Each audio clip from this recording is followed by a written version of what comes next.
Bonjour. Aujourd'hui, nous avons décidé de porter à votre connaissance un constat qui, inscrit dans une vérité principielle et dans une continuité historique, décrit mieux la dynamique des relations franco-africaines. Vous n'êtes pas sans savoir que sans la France, l'Afrique se porte très bien, mais sans l'Afrique, la France se porte très mal. L'on se demande alors, la France à la dérive sans l'Afrique, est-ce qu'un déclin inévitable?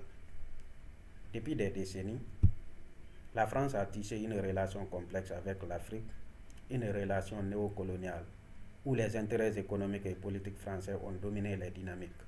Mais aujourd'hui, les temps changent et l'Afrique se réveille. Alors que le continent africain se redresse, diversifie ses partenariats et affirme son autonomie, la France, elle, sombre dans une crise de dépendance et de perte d'influence sur l'échiquier global. Une question s'impose alors. La France peut-elle survivre sans l'Afrique? Une puissance en déclin qui s'accroche toujours à l'Afrique et ne tâche jamais la laisser. Elle a longtemps considéré l'Afrique comme son précaré, un réservoir de ressources et un marché captif pour ses entreprises. Grâce à des mécanismes comme le nazisme monétaire du franc CFA en Afrique de l'Ouest et du Centre, des accords commerciaux déséquilibrés et une influence politique maintenue par des réseaux opaques, la France a pu maintenir son statut de puissance mondiale. Mais cette époque touche déjà à sa fin. Aujourd'hui, elle est confrontée à une réalité amère. Son économie stagnante, son chômage endémique et son déclin géopolitique sont en partie masqués par les bénéfices qu'elle tire encore de l'Afrique.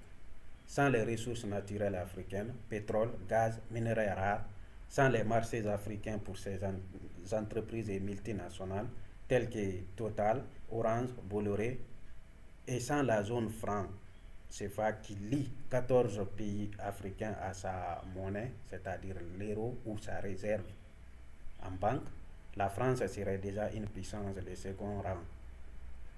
L'Afrique se libère, mais la France panique. Pendant que la France s'accroche à ses vestiges d'influence, l'Afrique avance à grands pas. Les pays africains diversifient leurs partenariats, se tournant vers la Russie, la Chine, l'Inde, la Turquie et d'autres acteurs mondiaux. Des initiatives comme la zone de libre-échange continentale africaine, SLECAF, montrent que l'Afrique mise sur son autonomie et son intégration régionale plutôt que sur des relations asymétriques avec l'ancienne puissance coloniale, qui n'est autre que la France. La jeunesse africaine connectée et consciente des enjeux rejette de plus en plus l'héritage colonial et les ingérences françaises.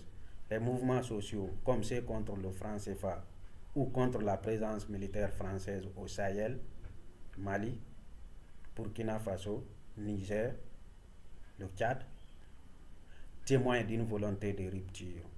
La France, habituée à dicter ses termes, se retrouve désormais sur la défensive, tentant désespérément de maintenir son influence à coups de sommets franco-africains et de promesses creux et nul avenir.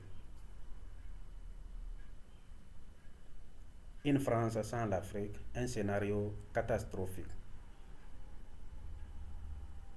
Imaginons un instant un monde où l'Afrique tourne définitivement le dos à la France. Les conséquences seraient désastreuses pour l'Hexagone. Les entreprises françaises perdraient des milliards d'euros de chiffre d'affaires. Les ressources stratégiques essentielles à l'industrie française deviendraient plus chères et moins accessibles. La monnaie française, je parle bien de sa réserve en banque, en euros, déjà fragile, perdrait un pilier important de sa stabilité avec la fin du franc CFA. Sur le plan géopolitique, la France serait reléguée au rang de puissance moyenne et de moindre importance, incapable de rivaliser avec les géants comme les États-Unis, la Russie, l'Inde, la Chine ou même le Brésil. Son siège au Conseil de sécurité de l'ONU, déjà contesté, perdrait encore en légitimité. En somme, sans l'Afrique, la France ne serait plus qu'une ombre de ce qu'elle fut. Prisonnière de son arrogance, Le problème de la France, c'est son incapacité à accepter que le monde a déjà changé. Au lieu de construire des relations équilibrées et mutuellement bénéfiques avec l'Afrique, elle continue de jouer les donneuses de leçons tout en exploitant les ressources du continent. Cette arrogance, couplée à un mépris souvent à peine dissimulé, alimente le ressentiment des Africains et accélère la fin de son influence. Les récentes crises au Sahel, où la France a été contrainte de retirer ses troupes face à l'hostilité des populations locales, sont un signal clair que le temps de la France-Afrique est révolu.